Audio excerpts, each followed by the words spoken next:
በስመ አብ ወወልድ ወመንፈስ ቅዱስ አሃዱ አምላክ አሜን። ክርስቶስ ተንሥአ እሙታን በአብይ ኃይል ወሥልጣን አሰሮ ለሰይጣን አጋዞ ለአዳም ሰላም እምይእዜሰ ኮነ ፍስሐ ወሰላም።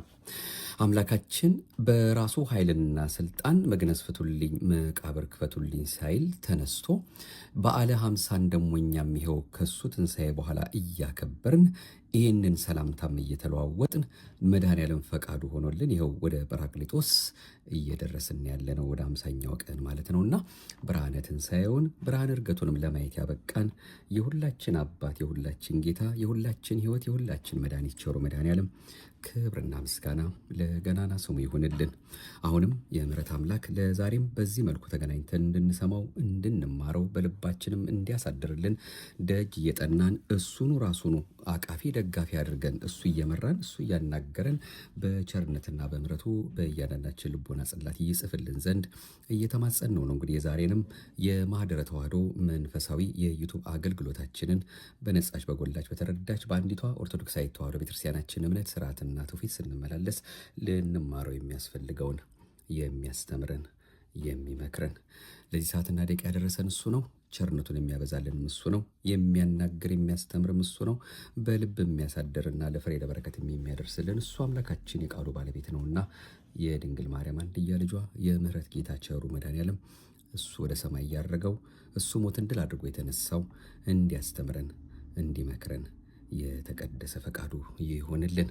ርርተ ሕሊና ርርተ ልቦና አማላጅቱም የእናትነት ፍቅሩ አልተለየንምና አንዳችም ነውር የሌለባት እሷ ፊት በማያስመልሰው አንገት በማያስቀልሰው በአፍጣኔተ ረድኤት በአቁራሪተ መዓት በንጽሕት ቅድስት ድንግል ማርያም ልመናና ዘወትር በማያሳፍረው ቃል ኪዳኗ ተጠብቀን እዚህ ደርሰናልና አማላጅቱ ስሟ የከበረ የተመሰገነ ይሁን። የቅዱሳን አምላክ ለዛሬ ጸሎትን በተመለከተ አንድ የሚያስተምረን ጉዳይ አለ። ምናልባት ይሄ ዛሬ የምናነሳው ጉዳይ ዘግየት ቢልም ከዚህን ቀደም በተለያየ ሁኔታ አንስተነው ነበረ።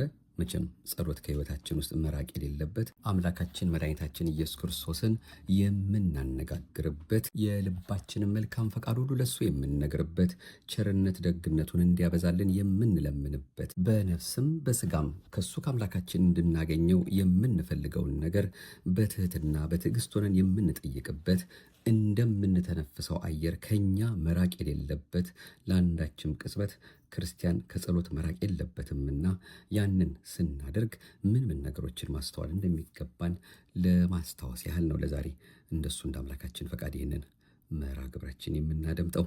አሁንም አምላካችን ሚስጥሩ እንዲገልጽልን የይቅርታውን ስራ እንዲሰራልን በሃይማኖት አጽንቶ በምግባር አቅንቶ በጸሎት አቆሞ ከሱ ጋር ውሎ አዳራችን እንዲያደርግልን ሁልጊዜ መንፈሳዊ ሕይወታችንን ለሱ አስረክበን ጉዳዮቻችንን ሁሉ ለሱ ለአምላካችን ነግረን የምናጣው ነገር የለምና አሁንም የለመናችሁትን ጸሎት እንዳገኛችሁት ቆጠሩ ተብለናልና ለሱ ከነገርን ምንም የሚያሳስበን ነገር እንዳይኖር አምላካችን ይኸው በተለያየ መልኩ በቃሉ እየነገረን ስለሆነ ይህንን ማጠናከር ነው። ለዛሬም አንዳንድ መሰረታዊ የሆኑ ጉዳዮችን ለማስታወስ ለመነጋገር የወደድ ነው። ለእውነተኛ ጸሎት የሚያስፈልጉ ቅድመ ሁኔታዎች። ስርዓተ ጸሎትን ማወቅ ብቻውን ለጸሎታችን ስምረት አይሰጠውም። የልቦናችን ሁኔታ ወሳኝ ነገር ነው። የእውነተኛ ጸሎት መነሻው ልብ ነው እንጂ አፍ አይደለም።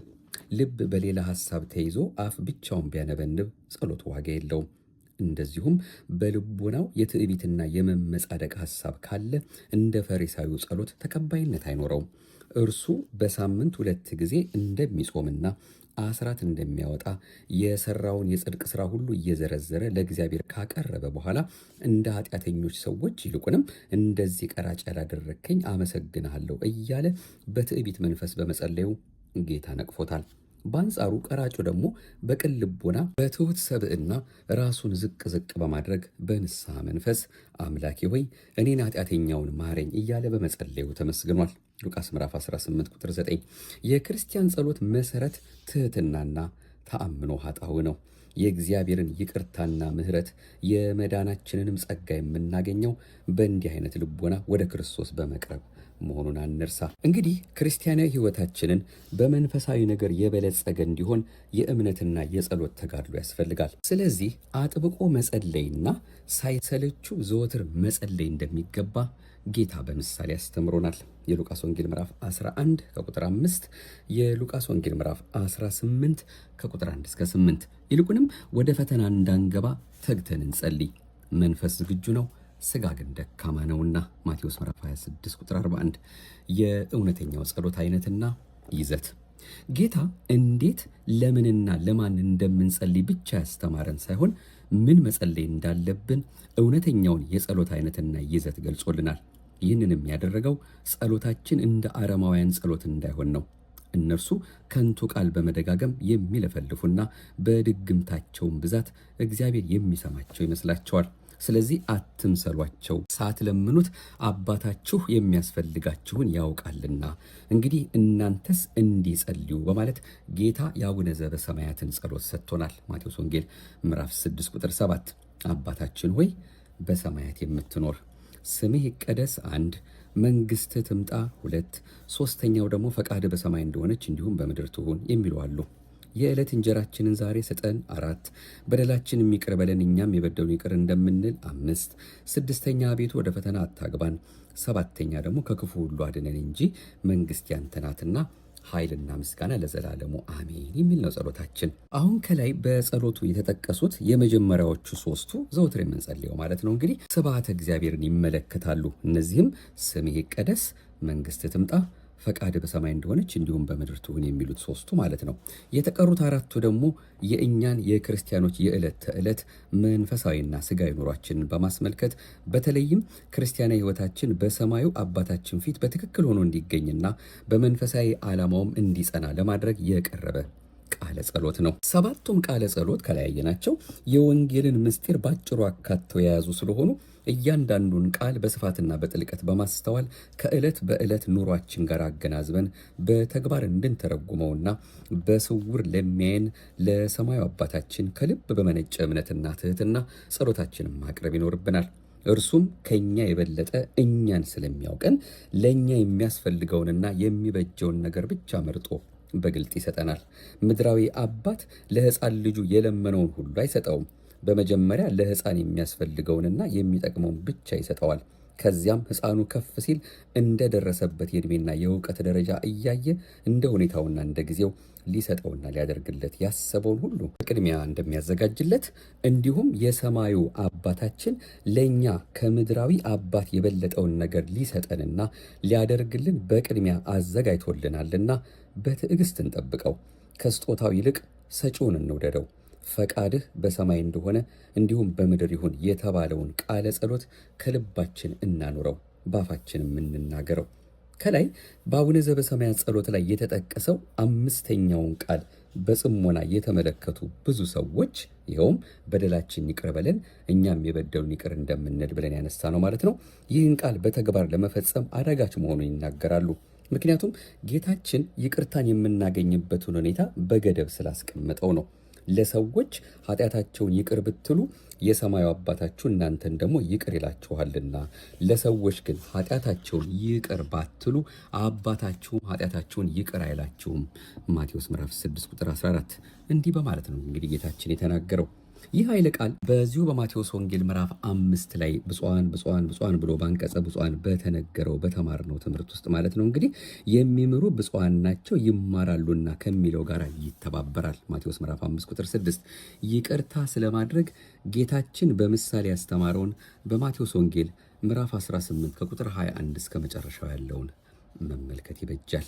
ስለዚህ እግዚአብሔር አባታችን በደላችንን ይቅር ብሎ ምሕረትን የሚሰጠን እኛ ለበደሉን ሰዎች ይቅርታ ካደረግን በኋላ ስለሆነ እንግዲህ ለደህንነታችን ስንል ራሳችን አዘጋጅተን ይሉኝታና አሉባልታን ትተን ያለ ፍርሃት የጌታን የፍቅርና የምሕረትን መመሪያ ለመፈጸም እንትጋ። አለበለዚያ ምሕረትንና መዳንን አናገኝም።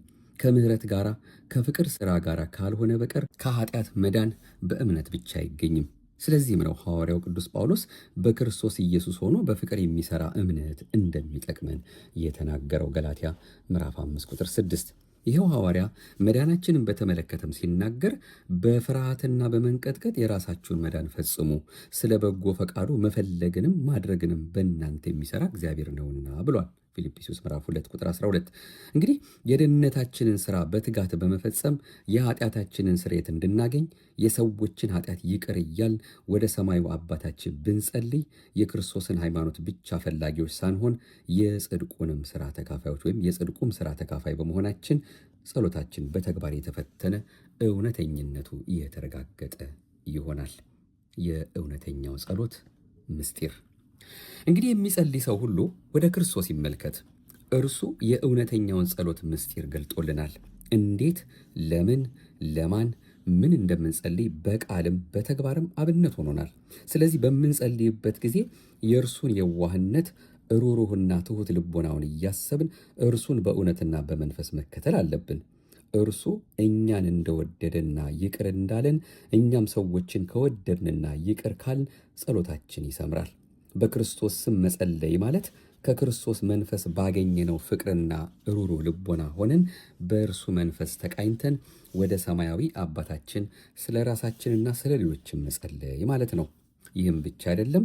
በክርስቶስ ስም መጸለይ ማለት እሱ ለሰው ሲል ሰው ሆኖ በእግዚአብሔርና በሰው መካከል የነበረውን የጥል ግድግዳን አፍርሶ ያስታረቀንና ያቀረበን እርሱ በመሆኑ በእርሱ መንፈስ እግዚአብሔርን አባታችን ብለን ለመጥራትና ለመጸለይ መቻላችንን ያመለክታል። መዳናችንና መታረቃችን በእርሱ በኩል ብቻ ስለሆነ ያለ እርሱ ወደ እግዚአብሔር መቅረብ አንችልም። እርሱ እንደ መምህርነቱ ለእኛ አብነት ለመሆን ጸልዮልናል። እንደ ሊቀ ካህናትነቱ ስለ እኛ ኃጢአት ጸልዮልናል። የቤተ ክርስቲያን ራስ እንደመሆኑ በእኛ ተገብቶ ጸልዮልናል። እንደ አምላክነቱ ደግሞ ዘወትር ጸሎታችንን ይቀበልልናል። የክርስቶስን ትምህርትና መመሪያ ተከትለን በእርሱ አምነንና ተማጽነን በስሙ ለሰማይ አባታችን ሳንመጻደቅና ሳንሰለች ዘወትር ምስጋናችንና ልመናችንን በአግባቡ ካቀረብን ጸሎታችን ያለ ዋጋ አይቀርም። በእንደዚህ አይነት ሁኔታ በስሙ ወደ እግዚአብሔር አብ እንድንጸልይ ያስተማረን ጌታ አምላካችን ክርስቶስ እንደ ፈቃዱ ሆነን ከተገኘን ጸሎታችንን ተቀብሎ ይፈጽምልናል። በስሜ የምትለምኑትን ሁሉ አደርገዋለሁ፣ ማናቸውንም ነገር በስሜ ብትለምኑ እኔ አደርገዋለሁ በማለት በማይሻር ቃሉ በእርሱ ያለንን ተስፋ አጽንቶልናል። ዮሐንስ ምዕራፍ 14 ቁጥር 13። ስለዚህም ጌታችን ለጸሎታችንም ሆነ ለሌሎች መንፈሳዊ ተጋድሏችን የሚረዳንንና የሚያስፈልገንን የተስፋውን መንፈስ ቅዱስን ይሰጠናል። እርሱም የርስታችን ማለትም የመንግሥተ ሰማያት መያዣ ወይም አረቦን ነው እንዳለ ቅዱስ ጳውሎስ ኤፌሶን ምዕራፍ 1 ቁጥር 13። ከመልካም ስጦታዎች ሁሉ የላቀውን በሰማይ ያለው አባት ለሚለምኑት እንዴት አብልጦ መንፈስ ቅዱስን ይሰጣቸው በማለት ጌታችን አስረድቶናል። ሉቃስ 11 13።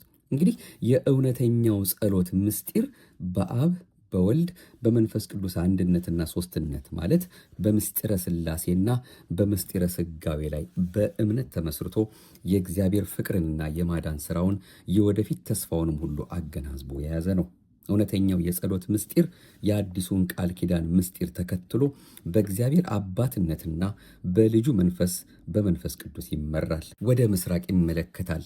ሰማያዊውን ስርዓተ ጸሎት ይሳተፋል። ስርዓተ ምድር ተሰራ በስርዓተ ሰማይ እንደተባለ በሰማያዊው ዙፋን ፊት እየሰገዱ ቅዱስ ቅዱስ ቅዱስ እያሉ ያለማቋረጥ በትጋት የሚያመሰግኑትን የሰማይ ሰራዊት እያሰብን እኛም ለሰማያዊ ዙፋን አምሳል በሆነችው በቅድስት ቤተ ክርስቲያን መቅደስ ፊት ለስሉስ ቅዱስ ምስጋና ማቅረብ ይገባናል። ራእይ ምዕራፍ 4 እኛን ለማዳን በዳዊት ከተማ የተወለደውን የዓለም መድኃኒት ክርስቶስን እያሰብን ስብሐት ለእግዚአብሔር በሰማያት ወሰላም በምድር ስምረቱ ለሰብእ እያልን ከመላእክት ጋር እናመሰግነዋለን። ሉቃስ ምዕራፍ 2 ቁጥር 11 አልፋና ኦሜጋ ፊተኛውና መጨረሻውም ሕያውም እኔ ነኝ፣ ሞቼም ነበርኩ እነሆም ከዘላለም እስከ ዘላለም ድረስ ሕያው ነኝ የሚለው ክርስቶስ በሰማያዊው ዙፋንና በኪሩቤል መካከል እንደታረደ በግ ቆሞ ይታያል። ማን ያልቻለውን ሰማያዊ ምስጢር ያለበትን የመጽሐፉን ማኅተም ሊፈታ ችሎታ ላለው ለእርሱ ሱራፌልና ኪሩቤል ይሰግዳሉ። እያንዳንዳቸውም በገናንና የቅዱሳን ጸሎት የሆነ ዕጣን የሞላበት የወርቅ ዕቃ ይዘዋል።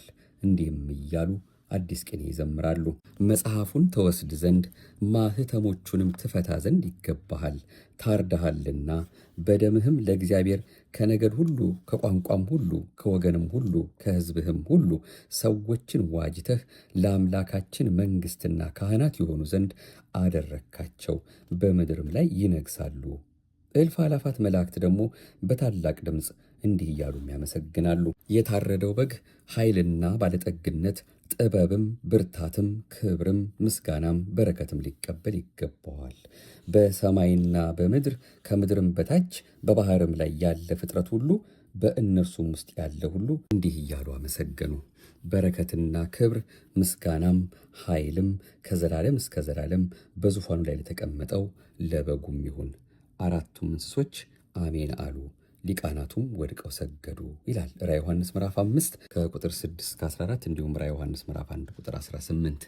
እንግዲህ ጸሎትን በተመለከተ ለዛሬ መጀመሪያ ያየናቸው ክፍሎች እንግዲህ ለእውነተኛ ጸሎት የሚያስፈልጉ ቅድመ ሁኔታዎች ምን እንደሆኑ፣ አባታችን ወይ በሚለው ጸሎት ውስጥ ደግሞ የእውነተኛው ጸሎት አይነትና ይዘቱ ምን እንደሚመስል፣ የእውነተኛው ጸሎት ደግሞ ምስጢሩ የአዲሱን ቃል ኪዳን ምስጢር ተከትሎ በእግዚአብሔር አባትነትና በልጁ መንፈስ በመንፈስ ቅዱስ ይመራል ብለን በዚህ መልኩ ትምህርቱን አገኘን። አሁን ለእግዚአብሔር የምስጋና ጸሎት፣ ስለ እምነት ጸሎት፣ ስለ ተስፋ፣ ስለ ፍቅር፣ ስለ ጸሎተ ንስሐ እነዚህን ነገሮች ደግሞ አጠር ባለ መልኩ ለማየት እንሞክር። ስለ ጸሎት ስናነሳ እንግዲህ አንዳንድ ቅደም ተከተሎች ስላሉ እነዚያን እንደው ለማየት ይረዳን ዘንድ ነው። የጠዋት ጸሎት ቀጥ ብለህ በመቆም ወይም በመንበርከክ ወይም በመስገድ በክርስቶስ መስቀል ምልክት እያማተብክ እንዲህ በል። በስመ አብ ወወልድ ወመንፈስ ቅዱስ አሐዱ አምላክ አሜን። ከዚህ በማያያዝ የጸሎትን ቅደም ተከተል መሰረት በማድረግ የተለመደውን ጸሎት እናደርሳለን። የጸሎቱ ቅደም ተከተል መጀመሪያ አቡነ ዘበሰማያት፣ ሁለተኛ መዝሙረ ዳዊት፣ ከዚያ ውዳሴ ማርያምና ሌሎችም፣ ቀጥሎ አቡነ ዘበሰማያት፣ ጸሎተ እግዝእትነ ማርያም፣ ጸሎተ ሃይማኖት፣ በመጨረሻም አቡነ ዘበሰማያት ብለን ኪርያላይሶን 41 ጊዜ ይባላል። ክርስቲያን ሁሉ መጸለይ አለበት። የማያውቅ ምዕመን ተምሮ መጸለይ ግዴታው ነው።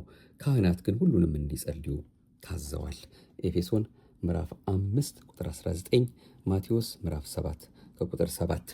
የተለመደውን የዘወትር ጸሎት ካደረስን በኋላ በየቀኑ ጠዋትና ማታ ሌሎች አጫጭር ጸሎቶችን በተጨማሪ ማድረግ ለክርስቲያን ሕይወታችን እድገት፣ ለመንፈሳዊ ተጋድሏችን መከናወን እጅግ አስፈላጊ ነው።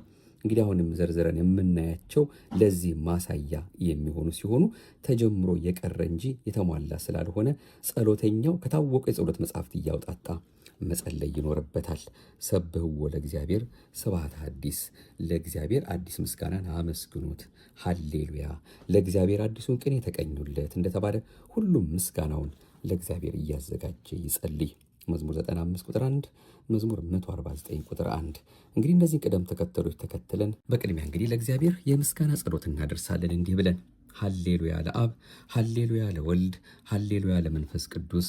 ዓለም ሳይፈጠር በአንድነትህ በሦስትነት የነበርክ ዓለምን አሳልፈ የምትኖር አንድ አምላክ እግዚአብሔር ሆይ አልፋ ወኦ መጀመሪያና መጨረሻ አንተ ነህ። የነበርክ ያለህ የምትኖር እውነተኛ አምላክ አንተ ብቻ ነህ። ከአንተ በቀር ሌላ አምላክ የለም።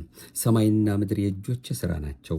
ዓለምና በውስጡ ያሉትን ሁሉ ፈጥረህ የምትገዛ ኃያል አምላክ ሆይ ታላቅነትህንና ገናንነትህን እያሰብኩ በፍርሃትና በመንቀጥቀጥም ባንተ ፊት እሰግዳለሁ። ለተቀደሰውም ስምህ ምስጋና አቀርባለሁ። ራሴንም ለአንተ ፈቃድ አስገዛለሁ። በሙሉ ልቤም አገለግልሃለሁ። ስምህን ለመቀደስ ክብርህን ለመውረስ ከፈጠርካቸው ከመላእክትና ከቅዱሳን ጋር አንተን ለማመስገን የበቃሁ አድርገኝ። ምስጋና ለአብ ለወልድ ለመንፈስ ቅዱስ ይሁን ዛሬም ዘወትርም ለዘላለሙ አሜን። አቤቱ ቸር አምላክ ሆይ ባሪያና በአምሳልህ በክብር የፈጠርከው ሰው በበደለህ ጊዜ ለዘላለሙ ጠፍቶ እንዳይቀር በይቅርታህና በምሕረትህ ጎበኘኸው። የእርሱንና የልጆቹን ውድቀትና ሐዘን ተመልክተህ በልጅህ በኢየሱስ ክርስቶስ አዳንከው። በእውነት ሰውን የምትወድ እግዚአብሔር ሆይ በፍቅርህና በቸርነትህ በልጅህ ያደረክልንን በጎ ሥራ ሁሉ እያስታወስኩ አንተን ከማመስገን አላቋርጥም። ሌሊቱን በሰላም አሳድረህ ለዚህ ቀን ስላበቃኸኝ እንደ ኃጢአቴም ሳይሆን እንደ ምሕረትህ ስላደረክልኝ ምስጋናዬን አቀርባለሁ። ምሕረትህ ከዘላለም እስከ ዘላለም የጸና ነውና ባንተ ደስ ይለኛል። ዛሬም በጠዋት በፊትህ ቆሜ ልጅህ ለእኛ ሲል ያደረገልንን ቸርነት ሁሉ እያሰብኩ በስሙ አመሰግንሃለሁ። በእርሱ ያለ ምስጋና ክብር፣ ጽን ከእርሱ ጋር ለአንተ ይገባል፣ ከመንፈስ ቅዱስም ጋር ዛሬም ዘወትርም ለዘላለሙ አሜን። ስብሐተ እግዚአብሔርን የሚመለከቱ ምንባቦችን ከቅዱሳት መጻሕፍት ይልቁንም ከመዝሙረ ዳዊት እያውጣጣህ በየዕለቱ የምትችለውን ያህል እየደገምክ አመስግን እንጂ አታስታጉል። እግዚአብሔርን እንደ እግዚአብሔርነቱ መጠን በአዲስ ምስጋናና በአዲስ ቅኔ እናመስግነው። በመዝሙርና በዝማሬ በመንፈሳዊም ቅኔ በጸጋው በልባችሁ ለእግዚአብሔር ዘምሩ። ሌሎች ጉዳዮች አሉ። ለዛሬ ይህንን ከጀመርን ለሚቀጥለው እንደሱ እንደ አምላካችን ፈቃድ ከዚህ ከጸሎት ጋር ወደ እናንተ በምናደርሰው ሁለተኛው ክፍላችን ስለ እምነት ጸሎት፣ ስለ ተስፋ ጸሎት፣ ስለ ፍቅር ጸሎት፣ ጸሎት ስለ ክርስቲያናዊ ሕይወት፣ ጸሎተ ንስሐ፣ ሌሎችንም እንደሱ እንደ አምላካችን ፈቃድ የምናደርጋቸውን የጸሎት ጉዳዮቻችንን ትኩረት ሰጥተን የምንነጋገርበት ይሆናል። ስላስተማረን ስለመከረን በልባችንም እሱ አምላካችን በቸርነቱ የሚያሳድርልንም እሱ ነውና እንዲያሳድርልን ደጅ እየጠና ነው። በዚህ መልኩ እንድንማማር የፈቀደልን የሁላችን ጌታ ቸሩ መድኃኔዓለም ምስጋናና ክብር ለሱ ይገባዋል። አሁንም እሱን እያመሰገን እሱን እየጠራን ባንለምነው ባንማጸነው እንኳን ተመስገን ብቻ ስላልነው የልባችንን መሻት አውቆ ሳንለምነው አውቆ የሚሰጠን እሱ ነውና እርሱ ቸሩ መድኃኔዓለም በእያንዳንዳችን ልቦና ሊያሳድር የወደደውን እሱን እንደ እግዚአብሔርነቱ መጠን እየፈራን ለእሱ የሚገባውን ንጹሕ አምልኮ እንደ አቅማችን እየሰጠን በረአድ በመፍራት በትህትና በትዕግስት ሆነን የእሱ የአምላካችንን ቸርነት ሁልጊዜም እያደነቅን በእሱ ይቅርታና ምሕረት ደግሞ እንዳለን እያወቅን የእኛን ፈቃድ ወስዶ የእሱን ፈቃድ ብቻ እየፈጸምን የምንኖርበትን ጥበብና ማስተዋሉ እንዲያድለን እሱ ደጉን አምላካችንን እየተማጸን እንድንኖር ያስፈልገናል።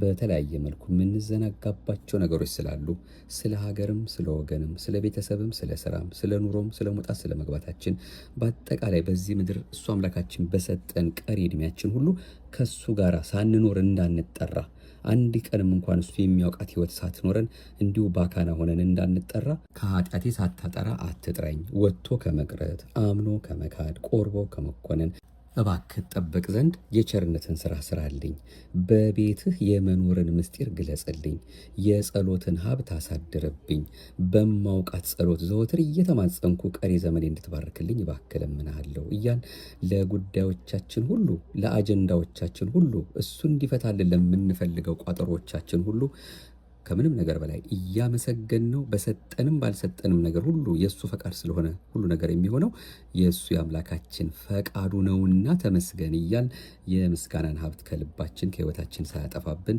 እንደ ኃጢአታችን ብዛት እንደ ሰውነታችን ክፋት ሳይመለከተን ለዚህ ሰዓትና ደቂቃ እንድንደርስ የረዳንን እሱን አምላካችንን በፍቅሩ ለፍርዱ አሳልፎ ያልሰጠንን የድንግል ማርያም አንድያ ልጇን የትንሣኤውን ጌታ ያረገውን ጌታ እሱን አምላካችንን እየተማጸን ልባችን አፍሰን እንድንማጸነው ከትላንት ዛሬ በተሻለ ክርስቲያን ሕይወታችንን ለእሱ አስረክበን እንድንኖር ያስፈልገናልና ነው። ጸሎትን በተመለከተ ሁላችንም የሰነፍንበት የደከምንበት ጉዳይ ስለሆነ ምንጊዜም እግዚአብሔር አምላካችንን ስናነጋግር ምን ነገሮችን ማስተዋል እንደሚገባን ይህንኑ ትኩረት ሰጥተን ለዛሬ ለመነጋገር እንግዲህ በዚህ በማኅደረ ተዋሕዶ መንፈሳዊ ዩቱብ አገልግሎታችን እየተማማር ነው። ያስተማረን የመከረንም በልብ የሚያሳድርም እሱ ነው።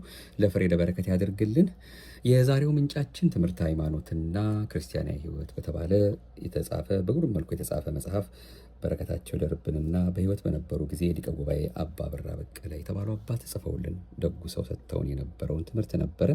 አሁንም አምላካችን ለእኛም የምንጸና የምንጽናናበትን ኃይሉና ብርታቱን ይስጠን። በቀጣዩ የዚህኑ ሁለተኛውን ክፍል ምሕረት ደግነቱ የበዛ አምላካችን እድሜውን ይስጠን። ጌታ ቢፈቅድ ብንኖርም ይህን ወይም ያን እናደርጋለን ማለት ይገባቸዋል ብሎ ቅዱስ ያዕቆብ እንደነገረን እሱ ፈቅዶልን የደግነቱን ስራ አብዝቶልን ስንገናኝ የምንነጋገርበት ርዕሳችን ይሆናል ማለት ነው። ከዚያ ወደ መንፈስ ቅዱስ ታላቁ በዓል ደግሞ ወደ ጰራቅሊጦስ እየደረስን ነው። የዘንድሮ የመንፈስ ቅዱስ በዓል ወይም የጰራቅሊጦስ በዓል ግንቦት 23 ሰንበት ማለት ነው። በማግስቱ ግንቦት 24 የዘንድሮውን ዓመት የ2018 ማለት ነው የጻድቁ አባታችን አቡነ ተክለ ሃይማኖት ዕለት የሐዋርያትን ጾም ወይም ደግሞ በተለምዶ የሰኔ ጾምን እንቀበላለን እንይዛለን ማለት ነው። አምላካችን የዛ ሰው ይበለን። ሁሉንም በጊዜው ጊዜ እንነጋገርበታለን። አሁንም ለዚህ ያደረሰን አምላካችን የቀጠሮ ሰዎች ይበለን። አሜን። ይቆየን። አቤቱ አንተን መፍራትን በልቦናችን በጎ አምልኮትህንም በህሊናችን ጨምር። ክብር ምስጋና ይሁን ለአብ፣ ክብር ምስጋና ይሁን ለወልድ፣ ክብር ምስጋና ይሁን ለመንፈስ ቅዱስ ዛሬም ዘወትርም ለዘላለሙ አሜን። በደጋጎቹ ጸሎት በቅዱሳን ቃል ኪዳን ከሁሉ በላይ አስራት አድርጎ በሰጣት በእናታችን በመብርሃን በወላዲት አምላክ አማኔ ብሎ በራሱ በማለላት መሐላ ሀገራችን ኢትዮጵያን ቸሩ መድኃኔዓለም በዓይነ ምሕረቱ ይመልከትልን፣ ደጉን ጊዜ ያቀርብልን። እኛንም በመውጣት በመግባታችን ሁሉ እሱ በይቅርታው ብዛት ሞገስ ሆኖን የሁላችንም መጨረሻ የይቅርታ ባለቤት የምህረት አምላክ ቸሩ መድኃኔዓለም እንዲያሳምርልን ፈቃዱ ይሁንልን። አሜን። ይቆየን። ማህደረ ተዋህዶ እንግዲህ ምናልባት አንዳንዴ ትንሽ ረዘም ላለ ጊዜ ጠፍተን ነበረ። አንዳንድ የራሳችንን መስተካከል ያለባቸው ጉዳዮች ስላሉ ነው። አሁን ግን ያው እንደተለመደው ተመላልሰን የምናየው የምንማማራቸው ጉዳዮችን እንቀጥላለን። እስከዚያው ድረስ መቼስ እናንተም የምትሰሙት በተለይ በዚህ በማህደረ ተዋህዶችን የምትሰሟቸው ብዙ መልእክቶች ስላሉ ከዚህን ቀደም የቀረቡ እነሱን መለስ እያላችሁ እያያችሁ ነው ብለን ተስፋ እናደርጋለን። እንግዲህ የምታደምጡ ሁሉ ብትችሉ ሰብስክራይብ አድርጋችሁ፣ ካልሆነ ደግሞ ለሌሎች እያካፈላችሁ ይህን መርሃ ግብር ማዳረስ ለሚገባችሁ ሁሉ እንድታዳርሱልን ከወዲሁ ለመጠቆም እንወዳለን። ዲያቆን ጥበበ ማሞ ነበርኩ። እንደ እግዚአብሔር ፈቃድ ይህን መልእክት ወደ እናንተ ያመጣሁት ለሁላችንም ከሳሽ ወቃሽ ፈራጅ አይሆንብን፣ በልባችን ጽላት ጽፎ እንድንኖርበት እሱ ጥበቡና ማስተዋሉን እንዲያድለን መንገዱን እንዲመራን ፍለጋው እንዲያስተምረን ፈቃዱ ይሆንልን። አሜን። ይቆየን። የቀጠሮ ሰዎች ይበለን።